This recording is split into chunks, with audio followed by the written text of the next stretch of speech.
नमस्कार, उत्तर प्रदेश विशेष में आपका स्वागत है। मैं हूं आपके साथ तरिनुम जहां। शेख बुलेटिन की शुरुआत करते हैं जहां पर आज प्रदेश के मुख्यमंत्री योगी आदित्यनाथ ने कटरा विधानसभा क्षेत्र मिर्जापुर चीनी मिल पहुंचकर करीब 450 करोड़ रुपए की लागत से बनने वाला एथनॉल प्लांट का शिलान्यास किया है।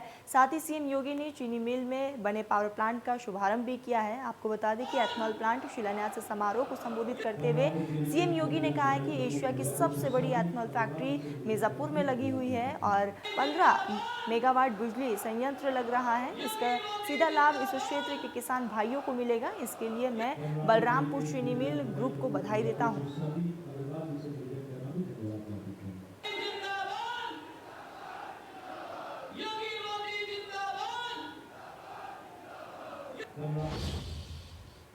तो वही मुख्यमंत्री योगी आदित्यनाथ ने अपने 3 दिन के दौरे में शनिवार को सुबह बलरामपुर में मां पाटेश्वरी मंदिर तुलसीपुर में पूजा अर्चना की है। अयोध्या में सामूहिक विवाह में जोड़ों को आशीर्वाद देने के बाद मुख्यमंत्री बलरामपुर पहुंचे और रात्रि प्रवास किया।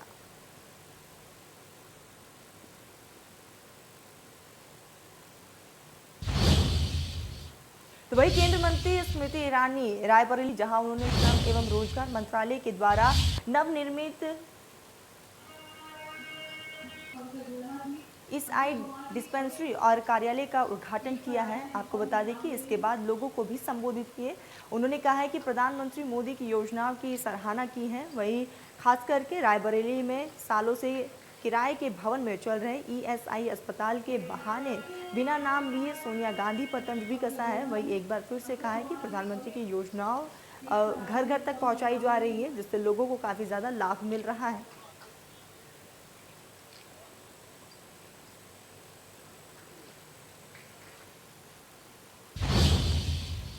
2022 में होने वाले विधानसभा चुनाव का सियासी ताज पहनने के लिए सारे सियासी दल मैदान में है। खास करके उत्तर प्रदेश के मुख्य विपक्षी पार्टी के मुखिया अखिलेश यादव की कोशिश है कि अधिक से अधिक रैली की जाए और जनता के बीच जाकर संवाद स्थापित की जाए, जिससे 2022 का ताज उनके सिर पर सज जाए। कोरोना के नए वेरिएंट ओमिक्रॉन के मिलने से पूरे विश्व में हड़कंप मच गया है।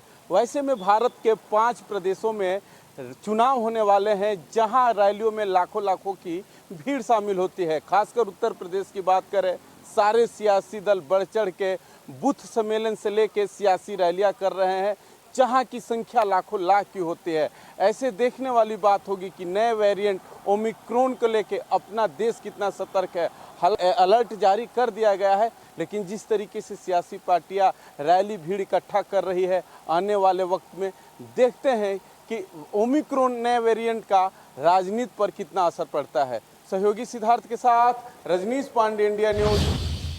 बीजेपी से जाटों की नाराजगी को भांपते हुए और सबको देखते हुए बहन जी ने मेरठ की 7 विधानसभा सीटों में सबसे हॉट सरधान विधानसभा सीट पर जाट कार्ड खेलते हुए संजीव धामा को मैदान में उतार दिया है। बसपा सुप्रीमो मायावती यहां से फिर 2007 को दोहराना चाहती है। मेरठ की 7 विधानसभा सीटों पर अभी तक किसी भी दल ने प्रत्याशी घोषित नहीं किया, लेकिन बहन जी ने सरधाना सीट पर जाट कार्ड खेलकर राजनीति को पूरी तरीके से बदल दिया है। लेकिन सवाल उठ रहा है कि क्या बहन जी का ये सपना पूरा होगा, विधानसभा सीट पर वो इस बार जीत पाएगी या नहीं। और ऐसे में हमारे संवाददाता सनुज शर्मा ने सरधाना से बीएसपी प्रत्याशी संजीव धामा से खास बातचीत की।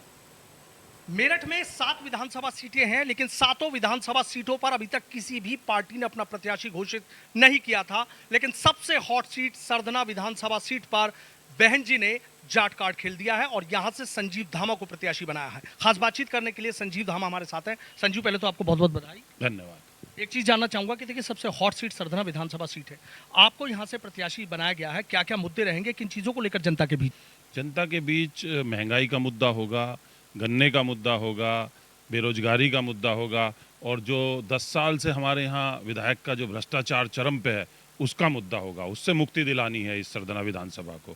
इससे पहले जो प्रत्याशी लड़े, यहाँ 2 बार लड़ चुके हैं, 2 बार हार चुके हैं, उनका पिछली सपा की सरकार का जो मुद्दे हैं वो भी मुद्दे उठाए जाएंगे। उन दोनों से जनता त्रस्त है।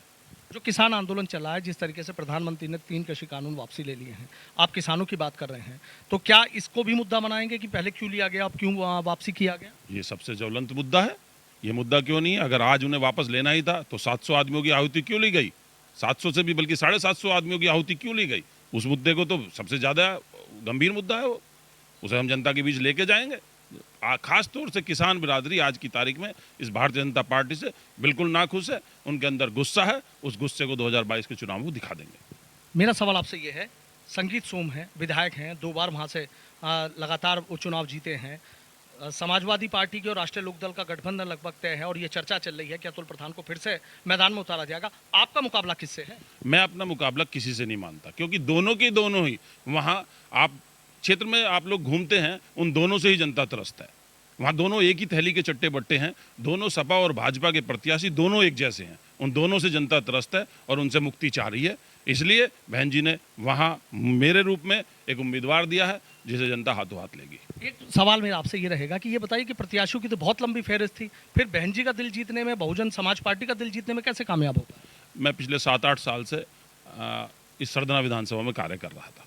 पिछली बार भी मैं चुनाव के लिए आया था, मगर मुझे लड़ने का बहन जी से के द्वारा मौका नहीं मिल पाया था।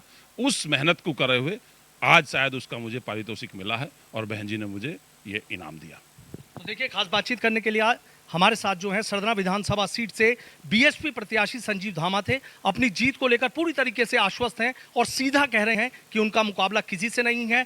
जो विधायक के वहां पर काम हुए हैं और जो वहां पर समाजवादी पार्टी के नेताओं ने काम किए हैं, उन दोनों को लेकर वो मुद्दा बनाएंगे, क्योंकि वहां पर इनका सीधा आरोप है कि भ्रष्टाचार हुआ है, जनता त्रस्त है और वो जो वहां की जनता है सरदना विधानसभा की, वो सीधे सीधे बहन जी की तरफ देख रही है। और इस बार सरदना विधानसभा सीट पर जो संजीव धामा है वो अपनी जीत को लेकर पूरे आश्वस्त नजर आ रहे हैं। Sanoj Sharma, India news. गाजियाबाद की आबो हवा जहरीली होती जा रही है। दिल्ली एनसीआर से लेकर गाजियाबाद तक प्रदूषण की स्थिति बिगड़ती जा रही है। चारों तरफ धुआं ही धुआं देखने को मिल रहा है, सफेद चादर दिखाई दे रही है। वही गाजियाबाद का एयर क्वालिटी इंडेक्स 300 के पार पहुंच चुका है, जिससे लोगों को बेज्यादा परेशानियों का सामना करना पड़ रहा है। कुछ लोग मानते हैं कि नियमों को मानने से ही तस्वीरें बदलेगी। देखिए एक खास रिपोर्ट। दिल्ली के साथ साथ एनसीआर पर भी लगातार पॉल्यूशन का अटैक जारी है। मैं गाजियाबाद में मौजूद हूं, जहां पर आज भी जो हवा की गुणवत्ता है वो काफ़ी ख़राब है। आप देखिए नज़ारा, मेरे कुछ दूरी पर ये एक बिल्डिंग है जो आपको नज़र नहीं आएगी, सब कुछ धुंधला धुंधला है और विजिबिलिटी इसी तरह से सुबह से काफ़ी कम है, जिससे लोगों को काफ़ी परेशानी का सामना करना पड़ रहा है, खासकर वाहन चालकों को। अगर एयर क्वालिटी इंडेक्स की हम बात करते हैं तो वो आज गाजियाबाद में 400 के आसपास है, वसुंधरा में 376 है, इंदिरापुरम में 362 है, संजय नगर में 328 है, लेकिन लोनी में सबसे ज़्यादा है जहां ये 400 को क्रॉस कर गया है। ऐसे में आप समझ सकते हैं कि सांस लेना कितना ज़्यादा मुश्किल साबित हो रहा है, दम घुट रहा है, इस बात से इनकार नहीं किया जा सकता है।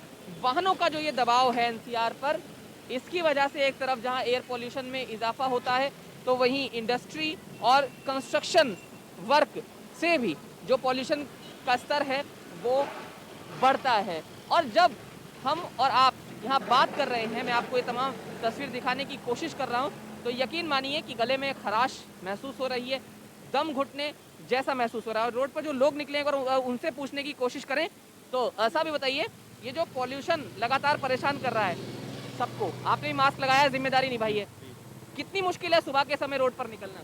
थोड़ा आंखों में थोड़ा सा इरिटेशन होती है, गले में खराश होती है, मुश्किल तो है ही, पर इसके लिए काम भी होंगे, ऐसा नहीं है काम नहीं हो सकते। आपको क्या लगता है, क्या प्रिकॉशंस इसके लिए होने चाहिए? प्रिकॉशंस ऐसा होना चाहिए कि हमें थोड़ा सा फिल्टर्स का यूज़ करना चाहिए अपने व्हीकल्स में, ऐसे कोई फिल्टर्स इन्वेंट करने चाहिए, और बाकी कहीं से ज़्यादा आग वाग नहीं लगानी चाहिए ज़्यादा। आपको दिखे इस तरह के सरकारी प्रिकॉशंस भी दिखे आपको? लोग हालांकि कई जगहों पर नियमों की धज्जियां उड़ा सरकार अपनी तरफ से कोशिश करती रहती है, हमेशा से करती है, और लोगों को भी अपनी जिम्मेदारी निभानी चाहिए, बस यही कहना चाहूँगा। Thank you. तो आप एक युवा को यहाँ सुन रहे थे, उनका कहना है कि लोगों को भी अपनी जिम्मेदारी निभानी चाहिए, और बिल्कुल ये सही बात है कि जिस तरह से लोग मास्क का इस्तेमाल करते हैं, बहुत सारे लोग करते हैं, हमने देखा, सभी को करना चाहिए। और साथ ही साथ जो आग लगा रहे हैं लोग रोड पर, सार्वजनिक जगहों पर, कूड़े में, वो नहीं लगानी चाहिए, क्योंकि इस तरह की कई जगह से तस्वीरें सामने आई जिसमें लोगों ने नियमों की धज्जियां उड़ाई और तभी जो स्थिति है वो बद से बदतर होती चली गई। अब सभी इंतजार कर रहे हैं कि इस सब से कैसे लोगों को निजात मिले। गाजियाबाद से जतिन गोस्वामी, इंडिया न्यूज। तो वही शासन और एनजीटी के आदेशों के बावजूद रात में धड़ल्ले से पराली जलाई जा रही है। ये पराली और कहीं नहीं बल्कि मुख्यालय से चंद कदमों की दूरी पर ही जलाई जा रही है। सरकार ने भी लगातार बढ़ रहे वायु प्रदूषण को देखते हुए प्रदेश भर के जिलों के जिलाधिकारियों के आदेशित किया था और उसके बावजूद पराली जलाई जा रही है, जिसकी वजह से AQI लेवल में भी लगातार इजाफा देखने को मिल रहा है। शासन और एनजीटी के आदेश के बावजूद कानपुर देहात में पराली धड़ल्ले से जलाई जा रही है। हालांकि यूपी सरकार ने सख्त आदेश किया था सभी जिला अधिकारियों को कि पराली जलाने पर रोक लगाई जाए, बावजूद उसके कानपुर देहात के मुख्यालय से चंद कदमों की दूरी पर प्राथमिक विद्यालय के बाहर पराली धड़ल्ले से जलाई जा रही है। इस पराली से निकल रहा धुआं बच्चों में दिक्कत पैदा कर रहा है। हालांकि जिम्मेदार जरूर इस बात को कह रहे हैं कि पराली पर पूरी तरीके से रोक लगाई गई है, लेकिन जिस तरीके से ये पराली जलाई जा रही है, लगातार बढ़ रहा है वायु प्रदूषण से लोगों को काफ़ी दिक्कतों का सामना करना पड़ रहा है। कानपुर देहात से सूरज सिंह, इंडिया न्यूज़। तो वही यूपी के अलग अलग इलाकों में वायु प्रदूषण देखने को मिल रही है। वही राजधानी लखनऊ में भी एयर क्वालिटी इंडेक्स लगातार बढ़ती चली गई। शहर के अलग अलग हिस्सों में AQI लेवल देखने को मिला है और बढ़ोतरी देखने को मिली है। शहर के लालबाग इलाके, तालकोटरा इलाके, गोमती नगर समेत इलाके में जहां एयर क्वालिटी इंडेक्स में इजाफा देखने को मिला, लोगों को परेशानियों का सामना करना पड़ रहा है, लोगों को सांस लेने में तकलीफें हो रही है और ऐसे में इंडिया न्यूज़ संवाददाता रवि कुमार ने जायजा लिया। दीपावली को गुजरे करीब 21 दिन हो चुके हैं और अभी भी राजधानी लखनऊ की जो हवा है वो जहरीली बनी हुई है। 2 दिन पहले जो AQI लेवल था वो कम जरूर हुआ था, लेकिन अगर कल की और आज की बात करें तो जो AQI लेवल करीब 150 करीब था वो बढ़कर 200 पार कर चुका है। वहीं जहां AQI लेवल 300 कम था वो करीब 400 की तरफ बढ़ रहा है। यानी कि अगर 2 दिन पहले की बात करें तो 2 दिन पहले के जो हालात थे अब वो हालात पूरी तरीके से बदल चुके हैं और साफ तौर पर जो वायु प्रदूषण है वो एक बार फिर से साफ तौर पर बढ़ा हुआ नजर आ रहा है। यानी राजधानी लखनऊ की अगर बात करें तो राजधानी लखनऊ के लालबाग इलाके की बात करें या तलकोटरा इलाके की बात करें तो 400 के करीब जो है AQI लेवल वो होता हुआ नजर आ रहा है। हालांकि गोमती नगर AQI लेवल जरूर कम था, लेकिन वो फिर से वहां पर बढ़ता नजर आया। यानी कि कुछ इलाके ऐसे जहां पर 200 पार कर चुका है और कहीं पर 300 पार है तो कहीं 400 करीब पहुंच चुका है। तो साफ तौर पे आपको बता दें दीपावली से पहले ही लोगों से अपील की गई थी लोग ऐसे पटाखों का इस्तेमाल ना करें जिनकी वजह से वायु प्रदूषण होता है, लेकिन बावजूद उसके दीपावली के बाद जिस तरीके से वायु प्रदूषण बढ़ा है, जिस तरह से हवा जहरीली हुई है, वो साफ करता है कि कहीं ना कहीं लापरवाही जरूर हुई है। हालांकि इसको लेकर जिला प्रशासन और नगर निगम लगातार कोशिश कर रहा है कि इस वायु प्रदूषण को कम किया जा सके और जो हवा है एक बार फिर से पहले की तरह बेहतर की जा सके। आपको बता दें उसको लेकर लगातार काम जरूर किया जा रहा है, लेकिन सुबह जो घरों से वॉक के लिए निकल रहे हैं उनको कहीं ना कहीं इस जहरीली हवा की वजह से सांस लेने में दिक्कत का सामना करना पड़ रहा है। ऐसे में लोगों को भी ध्यान देने की जरूरत है, ऐसी चीज़ों का इस्तेमाल ना करें जिनकी वजह से वायु प्रदूषण होता है। और जहाँ नगर निगम लगातार काम कर रहा है इस हवा को साफ करने की, वही लोगों को भी इसमें ध्यान देने की जरूरत है कि ऐसा कुछ भी ना करें जिसकी वजह से जो वायु प्रदूषण है वो बढ़ता है और उसको लेकर जो लोगों की अपनी जिम्मेदारी है उसका भी लोग निर्वहन करें। वही मुरादाबाद की आबो हवा जहरीली होती जा रही है। दिल्ली NCR से लेकर गाजियाबाद तक हर जगह AQI लेवल में इजाफा देखने को मिल रहा है। मुरादाबाद तक प्रदूषण की स्थिति बिगड़ती जा रही है, चारों तरफ धुंध की सफेद चादर दिखाई दे रही है। वही प्रदूषण के चलते अब अस्थमा मरीजों को भी काफी ज्यादा परेशानी हो रही है। मुरादाबाद उन शहरों में शुमार है जहां पर एयर क्वालिटी बहुत ज़्यादा ख़राब है, प्रदूषण से बुरा हाल है। अगर मैं बात करूं इस वक्त की तो आज भी प्रदूषण से कहीं ना कहीं लोग बेहाल हैं। मुरादाबाद की जो एयर क्वालिटी है वो बेहद ख़राब है। मैं इस वक्त मौजूद हूँ मुरादाबाद के आगरा नेशनल हाईवे पर। देख सकते हैं तस्वीरों में आप, ये आगरा नेशनल हाईवे है, लखनऊ मार्ग, ऊपर आपको पुल दिख रहा होगा वो लखनऊ मार्ग है। अगर बात की जाए तो कहीं ना कहीं आपको धुंध दिखाई दे रही होगी, धुआं दिखाई दे रहा होगा, हवा में कहीं ना कहीं प्रदूषण घुल चुका है और पूरी तरह से जो है लोग बेहाल है। कहा जा रहा है कि जिस तरीके से मुरादाबाद की आबो हवा दूषित हो रही है और कहीं ना कहीं प्रदूषण बढ़ रहा है तो लोगों को भी दिक्कतों का सामना करना पड़ रहा है। चंदौसी की ओर हम तस्वीरें आपको दिखाते हैं, जो अलीगढ़ वाला मार्ग है, कि आपको जो मार्ग है वो पूरी तरह से दिखाई नहीं दे रहा होगा, धुंधला सब कुछ दिख रहा है और धुएं के मारे बुरा हाल है, प्रदूषण के मारे बुरा हाल है। देख सकते हैं आप तस्वीरों में कहीं ना कहीं जो लोग हैं वो भी मास्क का प्रयोग कर रहे हैं और हेलमेट लगाकर जो है निकल रहे हैं। आसपास के अगर मार्ग के किनारे वाले पेड़ पौधों की बात करेंगे तो पूरी तरह से दूषित हो चुके हैं और कहीं ना कहीं इन हालात में है कि वह मुरझाने वाले हैं और बुरी तरह से जो है पूरे मार्ग पर प्रदूषण पसरा हुआ है। लोगों को आप देख रहे होंगे, अगर सुबह सवेरे की बात करें, हालांकि अब थोड़ा वक्त सूरज कहीं ना कहीं काफ़ी उरूज पर है, लेकिन सुबह सवेरे की बात करें तो काफ़ी यहाँ पर जो है वो कोहरा भी आ जाता है। लेकिन इस वक्त अगर बात की जाए अस्थमा रोगियों को तो उनको सबसे ज़्यादा दिक्कतों का सामना करना पड़ रहा है। कहा जा रहा है जो प्रदूषण से अस्थमा रोगियों को सबसे ज़्यादा दिक्कत होती है, डॉक्टर्स की भी सलाह है कि वो मास्क लगाकर निकले, क्योंकि एयर क्वालिटी दिन ब दिन ख़राब होती चली जा रही है और कहीं ना कहीं सबसे ज़्यादा दिक्कत मरीजों को हो रही है। फिलहाल अगर मुरादाबाद की बात की जाए तो मुरादाबाद की एयर क्वालिटी दिन ब दिन ख़राब हो रही है और लोगों को भी कहीं ना कहीं परेशानियों का सामना करना पड़ रहा है। कैमरा पर्सन शाहरुख अंसारी के साथ शाहनवाज इलियास, इंडिया न्यूज़ मुरादाबाद। खबरों में आगे बढ़ते खबर आगरा से, जहां पर पूर्व राज्यपाल अजीज कुरैशी का बयान सामने आया है। बीजेपी को हराने के लिए राजनीतिक दल एक हो गए हैं, सभी राजनीतिक दल एक मंच पर है। पूर्व राज्यपाल ने की मीडिया कर्मियों से बातचीत और भाजपा के शासन में मुसलमानों पर हो रहे लगातार अत्याचार के बारे में भी उन्होंने जिक्र किया है। समाजवादी पार्टी को बताया कि भाजपा को बड़ी टक्कर देने वाली ये सिर्फ और सिर्फ एकमात्र पार्टी है और इसी दरमियान AIMI प्रमुख असदुद्दीन ओवैसी को उन्होंने भाजपा का एजेंट बताया। खबरों में आगे बढ़ते हैं, अलीगढ़ से खबर है, जहां पर STF और पुलिस की संयुक्त कार्रवाई सामने आई है। दरोगा भर्ती परीक्षा के सोलवर गैंग का भांडाफोड़ किया गया है और 3 आरोपियों को इस दरमियान गिरफ्तार किया गया है। सेंट्रल कॉलेज में चल रही ऑनलाइन दरोगा भर्ती परीक्षा, पकड़े गए तीनों आरोपियों से पूछताछ जारी है। आपको बता दें कि थाना बनादेवी इलाके का ये पूरा मामला है। खबर गाजियाबाद से, जहां पर सरेआम दबंगई का वीडियो सोशल मीडिया पर काफी तेजी से वायरल हो रहा है। दर्जन भर लोग मिलकर कर रहे हैं युवक की पिटाई। हिंदू रक्ष दल के पदाधिकारी के रूप में हुई पीड़िता की पहचान, हत्या के प्रयास का मामला दर्ज किया गया है। कुछ आरोपी गिरफ्तार भी हो चुके हैं, बाकियों की तलाश लगातार जारी है। परसों शाम थागर में एक मामला संज्ञान में आया था, जिसमें एक व्यक्ति अपनी स्कूटी रिपेयर करवाने गए थे। वहाँ पर उनने कुछ कहासुनी हो गई और 4-5 लड़कों ने इन व्यक्ति की पिटाई कर दी। इन व्यक्ति की तहरीर पर तुरंत ही अभियोग पंजीकृत कराकर मेडिकल कराया गया है। इसमें 307 की धारा में मुकदमा पंजीकृत करा गया है एवं कुछ गिरफ्तारियां भी हुई हैं। बाकी गिरफ्तारियां जल्दी सुनिश्चित करी जाएंगी। खबर मुरादाबाद से, जहां पर एंटी करप्शन टीम की बड़ी कार्रवाई सामने आई है। घूसखोर दरोगा को गिरफ्तार किया गया है। 20,000 यहां पर दरोगा को गिरफ्तार किया गया है। गैंगरेप पीड़िता ने घूसखोर दरोगा पर आरोप लगाया है। बयान दर्ज करने के नाम पर 20,000 की डिमांड की गई थी। दरोगा की शिकायत पर एंटी करप्शन टीम की ये कार्रवाई सामने आई है। आरोपी दरोगा को उसके घर से गिरफ्तार किया गया है। थाना स्वार में तैनात है घूसखोर दरोगा शुकेंद्र। मुरादाबाद के एंटी ने स्वार कोतवाली में तैनात एक दरोगा को उसके घर से 20,000 रुपए की घूस की रकम लेते हुए रंगे हाथ गिरफ्तार किया है।